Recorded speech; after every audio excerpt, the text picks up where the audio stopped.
रात के करीब 2 बजे थे। आसमान में काले घने बादल छाए हुए थे। बिजली की चमक और बादलों की गड़गड़ाहट माहौल को और डरावना बना रही थी। जब बिजली चमकती तो कुछ पलों के लिए चारों तरफ रोशनी हो जाती। गांव के मदन शेखर किसी काम से दूर गए थे, इसलिए उन्हें लौटने में इतनी देर हो गई।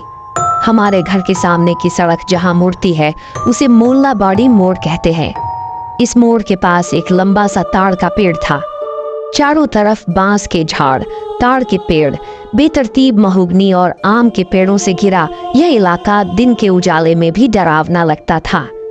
जब मदन शेखर मोल्लाबाड़ी मोड़ पर पहुंचे तो अचानक रुक गए। उन्होंने देखा कि ताड़ का पेड़ अजीब तरह से हिल रहा था। उस समय कोई हवा नहीं चल रही थी, लेकिन पेड़ कांप रहा था। कुछ अजीब होने का एहसास होते ही उन्होंने पेड़ के ऊपर देखने से बचा लिया और तेजी से घर की ओर चलने लगे। जैसे ही उन्होंने आगे बढ़ना शुरू किया, ताड़ का पेड़ और जोर से हिलने लगा। अचानक किसी ने उनके ऊपर पेशाब कर दिया। बदबूदार तरल से उनका शरीर गीला हो गया। डर और घबराहट में मदन शेखर तेजी से दौड़कर घर पहुंचे, लेकिन घर पहुंचकर जो देखा उससे उनकी हैरानी और बढ़ गई। उनका शरीर पूरी तरह से सूखा था, एक भी बूंद गीली नहीं थी। इस तरह की अजीब घटनाएं मोल्लाबाड़ी मोड़ पर अक्सर होती थीं। मोल्लाबाड़ी मोड़ से थोड़ी ही दूर एक बड़ा सा आम का पेड़ था। इस पेड़ पर बड़े बड़े आम लगते थे। आषाढ़ महीने की आंधी तूफान में जब हम गिरे हुए आम इकट्ठा करने जाते तो कई बार बड़े आम सिर पर गिरने से लोग बेहोश हो जाते। एक दिन स्कूल की छुट्टी के बाद मैं घर लौट रहा था। उस समय मैं दूसरी कक्षा में पढ़ता था। मेरे हाथ में एक छोटी सी लकड़ी थी, जिसे घुमाते हुए खेलते खेलते मैं घर जा रहा था। तभी मैंने आम के पेड़ की ओर से किसी परिचित महिला की चीख सुनी। चीख सुनते ही मैं दौड़कर आम के पेड़ के पास पहुंचा।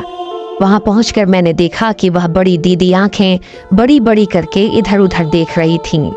मैंने उनके पास जाकर पूछा तो उन्होंने हाथ के इशारे से मुझे पेड़ की तरफ देखने को कहा।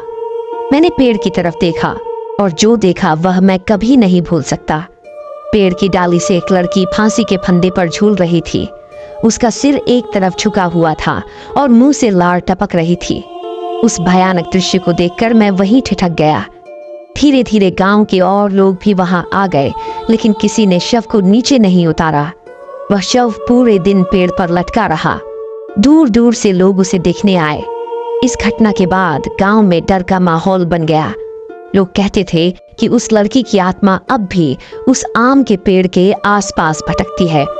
रात में यदि कोई वहां से गुजरता तो वह उसे हाथ से इशारा कर बुलाती। कुछ दिनों बाद गांव के बुजुर्गों ने फैसला लिया और उस आम के पेड़ को काट दिया। फिर भी आज भी मोल्लाबाड़ी मोड़ की यह कहानी लोगों की जुबान पर है। कुछ लोग कहते हैं कि कुछ आत्माएं शायद कभी मुक्त नहीं होती,